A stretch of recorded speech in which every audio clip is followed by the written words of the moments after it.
Dünya Çiftçiler Günü'nü kutluyorum. Bu sene yağmurdan dolayı çok yağmur yağdı. Ekinler yani şey oldu. Geç kaldı. Geç kaldığı için de var ya sürekli yağmur yağıyordu. Yani ekinlerin altı var ya çürüdü. Ondan dolayı işte ekinin haline bakıyorsun mesrafını çıkarmıyor. Yani gerçekten de mesraf çıkarmıyor. Bir de yabancı otlar. Bir de yabancı otlar. Yani gerçekten ilaç vuruyordu yine oluyordu. Durum ekinin durumu da görüyorsunuz. Yani mesrafını çıkarmıyor. Mesraf da şu zaten mazot, gübre, ilaç artık yani çiftçi alamıyor. Çiftçi zor durumda. Ola durum budur. Bundan ibarettir. Başka ne diyeceğiz? Şu anda da bir su vuracağız bakalım olacak mı olmayacak mı? Zararını çıkarır mı çıkarmaz mı? Vallahi ben öyle tahmin etmiyorum zararını çıkarır. Çünkü niye her şey pahalı? Pahalı olduğu için işte görüyorsunuz işte ekinin halini görüyorsunuz. Yarım metre var mı? Yok. Çıkan otları da görüyorsunuz. Nasıl olacak? Yani çiftçiler zor durumda. Böyle devam ederse inan ki çiftçiler araziyi bırakır.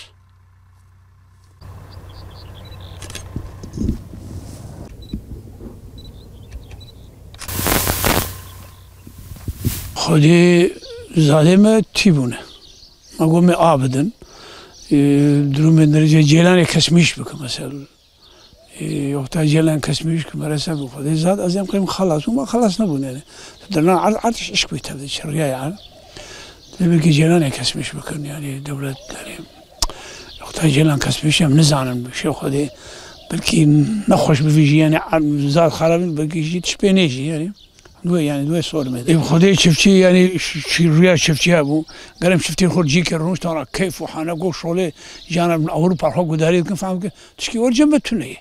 خدای هر کی پونش هم دی بپیش مگدب گنم در که تونه کام پری خرکش کنی. gerçek oluyor. Değne, gübreyi, mazot, malzeme her şeyim kırın yani içiyamı da kırın, muadı kırın. Hadi parayı mı kırın, faham götür. Ve mecbur çayım var, hadi yani tüm budan batın yani ha.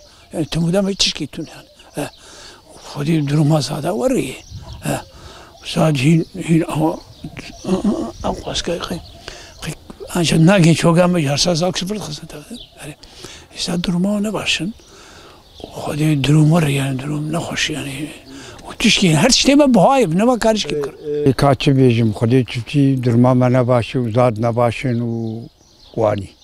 Ne ilaç hayı ne para ne gübre hayı hadi perişan bunu. Batalım çelekam ömür valla. Kayda çıkmaz ki. Jar kharım maş kart kırım. Kırım. Bakayım tanıt kırım. Eyvallah. Kalma da çavay. Baş. Serhoyi. Adli ko çerker. Abne Rakır. fıstık. Fıstık rakır ya çene ya mecbur ya mi demleme hoş. Ne yapalım? Ucame rakır, ucame ters lekın lazım. Hem dünyada hem ülkemizde 14 Mayıs Dünya Çiftçiler Günü'dür. Ve Çiftçiler Günü çok ülkede ve ülkemizde de kutlanacaktır mutlaka.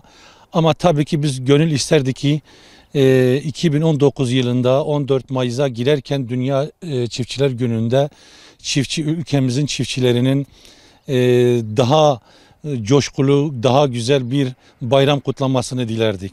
Ama maalesef çiftçilerimiz kan ağlıyor, çiftçilerimiz sorunları çoktur.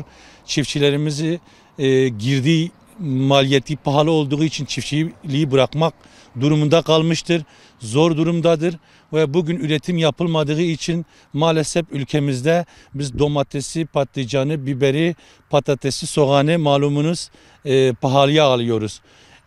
Geçen Sayın Cumhurbaşkanımızın yaptığı buğday birim fiyatında geçen seneye göre %29 artıştan çiftçimiz memnun değil. Bizce bir müdahaledir. Hiçbir zaman böyle erken fiyat açıklanmamıştı. Buğday fiyatı düşmeye başladı. O yarın buğday piyasaya Mardin bölgesinde buğday piyasaya çıktığı zaman biçildiği zaman 150'den ancak alıcı bulacağını tahmin ediyoruz. Onun için evet keşke gönül isterdi ki çiftçiler gününü bayramlarını güzel bir şekilde kutlasalardı. Coşkuyla, kazançla biz kazanıyoruz. Bizim de bir günümüz var ama gene buruk ve hüzünlü gireceğiz bu yılki 14 Mayıs 2019 Çiftçiler Günü'ne.